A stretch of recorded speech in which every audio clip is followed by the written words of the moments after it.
मौसा जी मैं यहाँ बैठने नहीं आया, आप अनिल को बुलाओ। अरे कहाँ है, बाहर निकल। अरे मैं कह रहा हूँ बेटे क्या बात होगी, बात तो बता। अनिल, अरे कहाँ छुपा है, बाहर निकल। अरे सागर तू तू मेरी बहन पर हाथ उठाएगा? अरे सुन तो सागर, सुन तो क्या बात होगी बेटे। मौसा जी, आज जिसने मेरी बहन पर हाथ उठाया है मैं इसे छोड़ूंगा नहीं।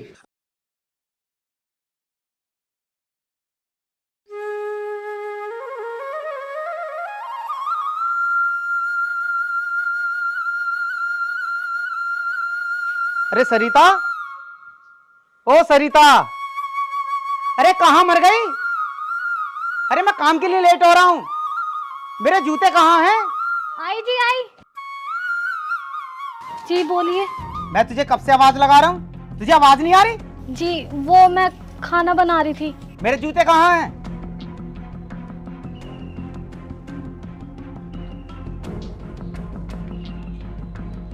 ये आपके सामने ही तो रखे थे, ले नहीं सकते थे क्या? अच्छा तो महारानी की जमान भी चलने लगी, रात की मार भूल के दिखा है? जी ठीक है, नहीं बोलूंगी, लेकिन आप मुझे मारना मत। ठीक है ठीक है।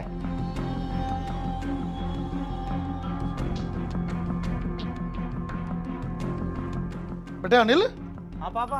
काम पर जा रहा है क्या तू? हाँ काम पे जा रहे हूँ। तो बेटा एक काम करना, ये पैसे रास्ते में मुनीम जी के यहाँ देते आना। उनकी लड़की की शादी है, उन्हें कुछ सहारा लग जाएगा और अपने सर से भी कुछ कर्जा उतरेगा। ठीक है पापा। ठीक है बेटा, ये पैसे दे आना उनके। ठीक है पिताजी, मैं दे दूंगा पैसे। अच्छा बहू, तुम भी अपना खाना वाना बनाओ। जी पिताजी।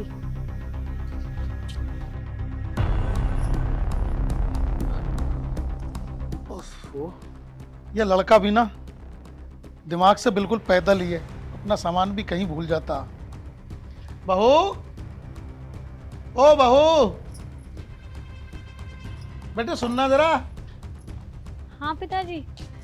बेटे अनिल अपना पर्स यहीं भूल गया, इसे सेफ में रख दो ले जाकर, वरना शाम को चिल्लाएगा आकर वो। जी पिताजी।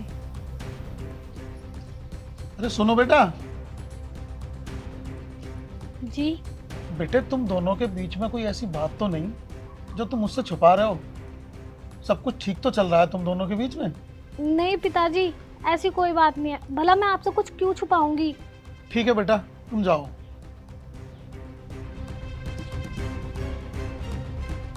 जरूर बहू मुझसे कुछ ना कुछ छुपा रही है। इसके हाथ पर ये चोट के निशान, इसका मतलब इन दोनों में सब कुछ ठीक नहीं चल रहा। मुझे इसका पता लगाना पड़ेगा।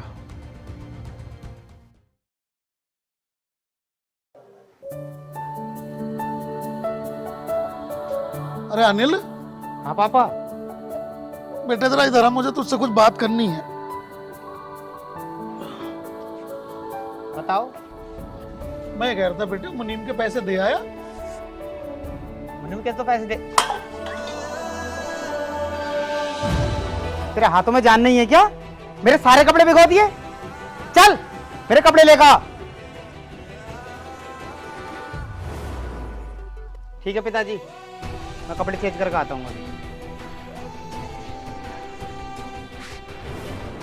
वाकई में इन दोनों के बीच में कुछ ना कुछ तो गड़बड़ है, और मुझे लगता है सारी गलती इस अनिल की है।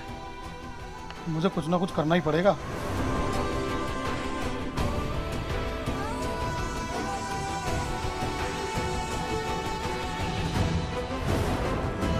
अरे अनिल, ओ अनिल, अरे यहाँ सुन जरा। हाँ पापा। यहाँ बैठ जरा, मुझे तुझसे कुछ बात करनी है। तू ये बता मुझे, तेरे और बहू के बीच में ये सब क्या चल रहा है? पापा मैं कुछ समझा नहीं। मैंने बहू के हाथ पर चोट के निशान देखे हैं। सच सच बता, तूने क्या किया है उसके साथ? और क्या करता पिताजी, हमारी शादी को 4 साल हो गए और वो इन 4 सालों में एक बच्चा पैदा नहीं कर पाई, बांझ है वो। और एक दिन गुस्से में मेरा हाथ उठ गया। नालायक, गुस्से में हाथ उठ गया? तेरी नस नस से वाकिफ हूं मैं, बाप हूं तेरा, मैं सब कुछ समझता हूं, समझे?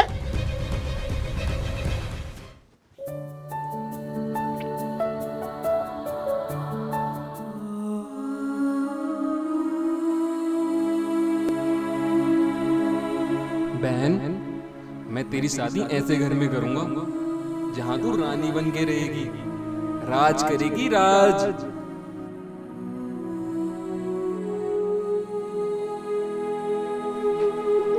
लेकिन भाई मुझे शादी नहीं करनी, मुझे हमेशा आपके पास रहना है।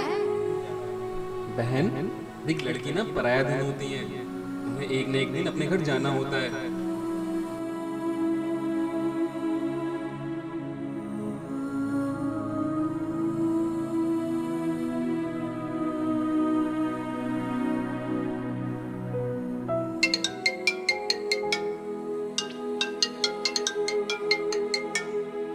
नॉन नंबर से इसका फोन है। हेलो,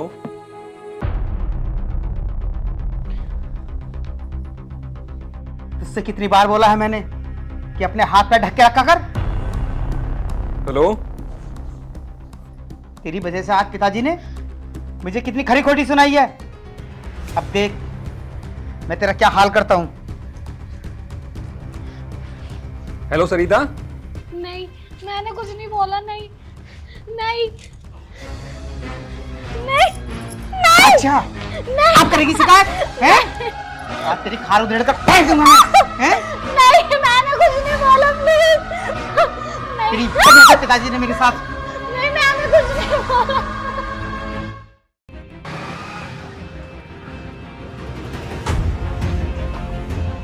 अनिल, अनिल। अरे सागर, क्या बात है बेटे, बैठ तो सही। मौसा जी, मैं यहाँ बैठने नहीं आया, आप अनिल को बुलाओ। अरे कहाँ है, बाहर निकल। अरे मैं कह रहा हूँ बेटे, क्या बात होगी, बात तो बता। अनिल, अरे कहाँ छुपा है, बाहर निकल। अरे सागर तू तू मेरी बहन पर हाथ उठाएगा? अरे सुन तो सागर, सुन तो, क्या बात होगी बेटे। मौसा जी, आज इसने मेरी बहन पर हाथ उठाया है, मैं इसे छोड़ूंगा नहीं। अरे सुन बेटे सागर, मैं हूं तो। भैया छोड़ दो, ये मेरे सुहाग है। अगर इन्हें कुछ हो गया तो मेरे ऊपर कलंक लग जाएगा। नहीं बहन, मैं इसे नहीं छोड़ूंगा। मौसा जी, आपको पता है ये मेरी बहन को कितना परेशान करता है। वो तो अच्छा हुआ कि आज मेरी बहन ने मुझे कॉल कर दी, वरना मुझे तो पता ही नहीं चलता। मौसा जी, मैं इसे नहीं छोड़ूंगा। अरे बेटा सुन तो, छोड़ ना तू, मैं हूं तो, मैं करता हूं बात। बेटे मुझे बहुत दिन से लग रहा था कि कुछ ना कुछ गड़बड़ है, पर तुमने मुझसे कभी कुछ बताया नहीं। पिताजी, ये मुझसे कहते हैं कि तू बच्चा पैदा नहीं कर सकती, और मुझे रोज मारते हैं। मैंने अपने सारे टेस्ट कराए, मेरे अंदर कोई कमी नहीं है। मैंने इनसे बोला कि एक टेस्ट अपना भी करा लो, ये इस बात को भी लेकर मुझे ही मारते हैं। मुझे कहते हैं कि तेरे अंदर कमी है, मेरे अंदर कोई कमी नहीं है। पिताजी। मौसा जी, देखा आपने ये मेरी बहन के साथ क्या सलूक करता है। मौसा जी, अगर ऐसे ही चलता रहा तो मैं अपनी बहन को यहाँ नहीं रहने दूंगा। चल बहन यहाँ से। रुक बेटा रुक। देखा नलायक, अब तो कुछ शर्म कर ले। अगर घर से घर की लक्ष्मी चली गई तो क्या इज्जत रह जाएगी। और बेटे सागर, अगर ऐसा कुछ हुआ है तो इसकी तरफ से मैं तुझसे माफी मांगता हूं। नहीं मौसा जी, आप क्यों माफी मांग रहे हो, आप तो हमारे बड़े हो, गलती तो इनकी है। बेटा सागर, मैं कोशिश करूंगा कि आज के बाद तुम्हें कोई शिकायत ना मिले। और सुन नलायक, आज के बाद अगर तूने बहू पर हाथ उठाया तो मुझसे बुरा कोई नहीं होगा, समझे। और चुपचाप जाकर नलायक अपनी जांचें करा ले, देख ले तेरे अंदर कोई कमी तो नहीं है। बहू, तू बेटे चिंता मत कर, आज के बाद अगर ये तेरे पर हाथ उठाए तो मुझे बताना, मैं देखूंगा इस नलायक को। पिताजी, मैं बहुत शर्मिंदा हूँ, मुझे माफ कर दो। और सागर, तुम भी मुझे माफ कर दो। गलती माननी है तो उससे मान जिस पर तू रोज अत्याचार करता था। सरिता, मुझे माफ कर दो, मैं कल ही जाकर अपनी जांच करा लूंगा। आप माफी मांग के मुझे शर्मिंदा ना करें, बस आप खुशी खुशी मेरे साथ अपना जीवन बिताएं, मेरे लिए यही काफी है।